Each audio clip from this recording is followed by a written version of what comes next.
Halo, assalamualaikum. Di video kali ini saya mau nanya sendiri dan jawab juga sendiri. Dan objeknya adalah smartphone Tecno yang spek versus harganya itu di atas kertas kece banget. Nah, pertanyaan pertama, berapaan harganya? Kalau saya cek di marketplace, saat ini harganya mulai 1,8 juta kurang sedikit untuk varian RAM 4GB dan storage 64GB.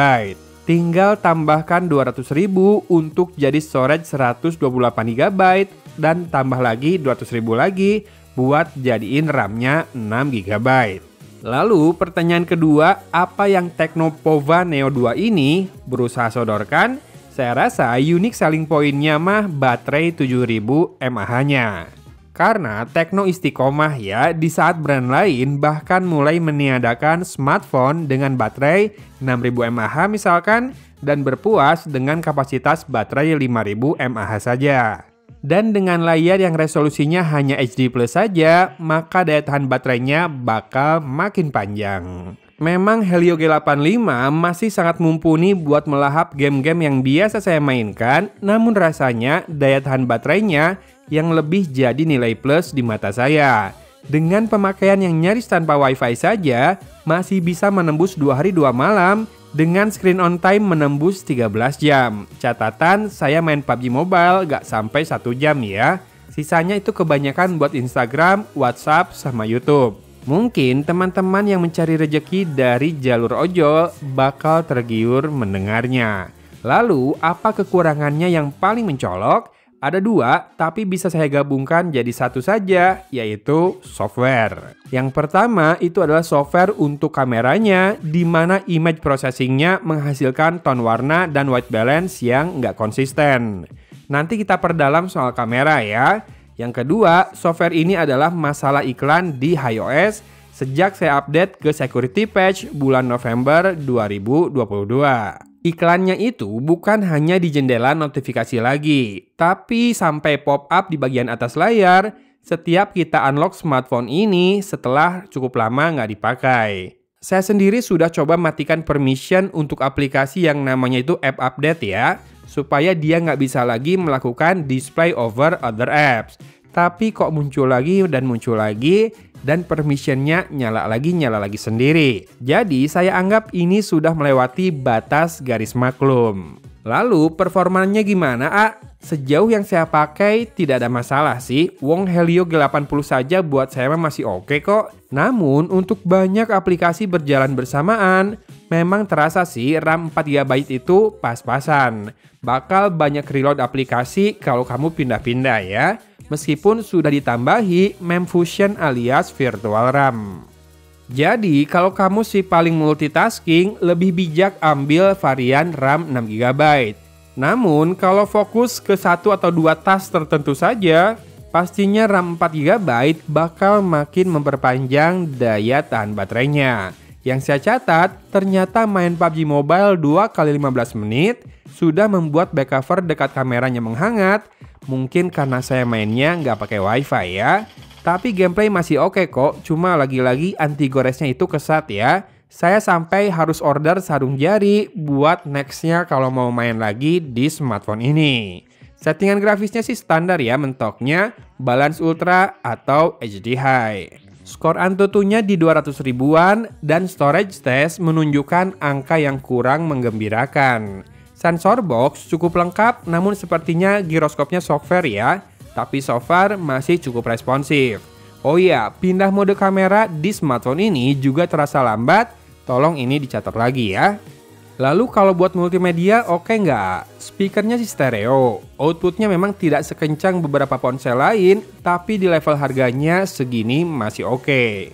Selama itu bukan buat menikmati detail musik. Misalkan buat dengerin podcast atau nonton YouTube itu masih oke.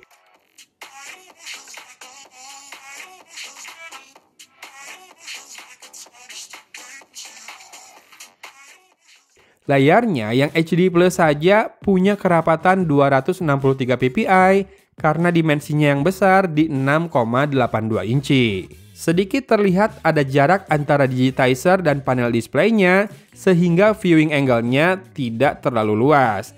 tapi warnanya masih sangat usable untuk konsumsi berbagai konten di medsos.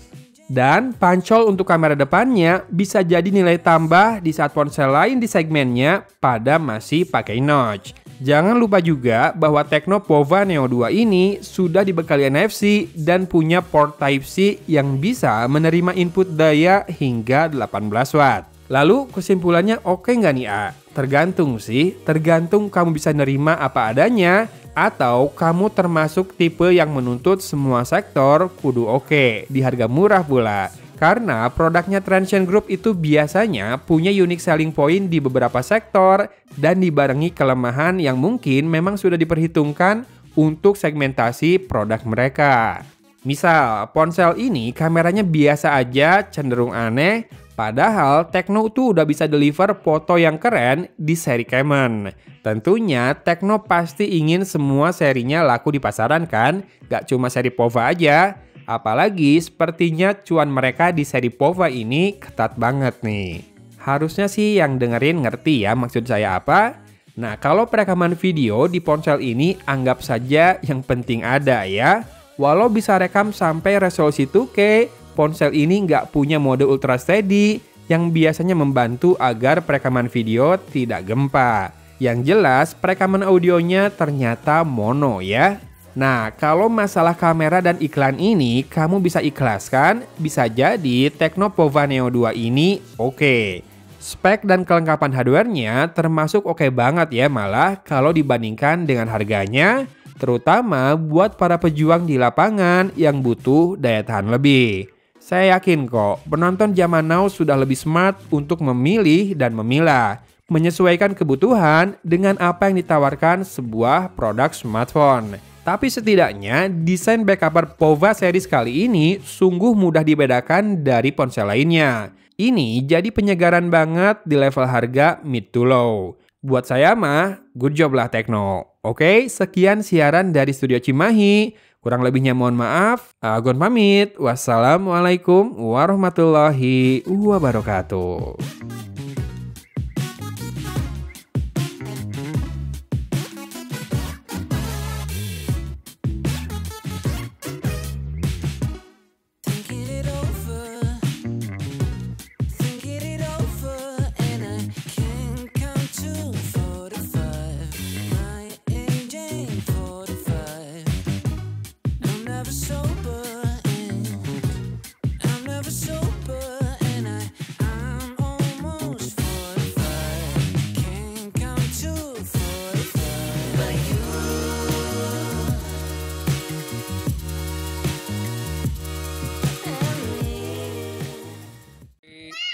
Tendang, siap. Ya. Tidak ada mode ultra steady gitu ya. Jadi stabilisasinya biasa aja. Silahkan disimak. Panning.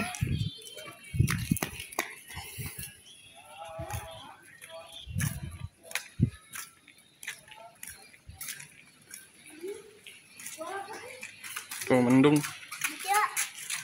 Full HD semoga lebih stabil lagi. Semoga.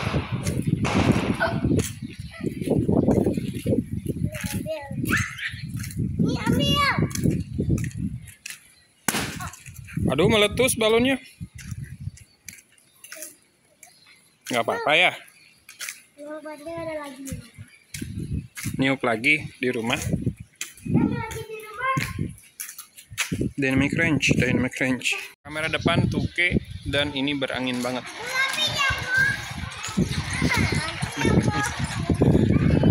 Dicek suara sama stabilisasinya ya. Di sini kita switch ke Full HD aja. Full HD slow banget ya belakangnya.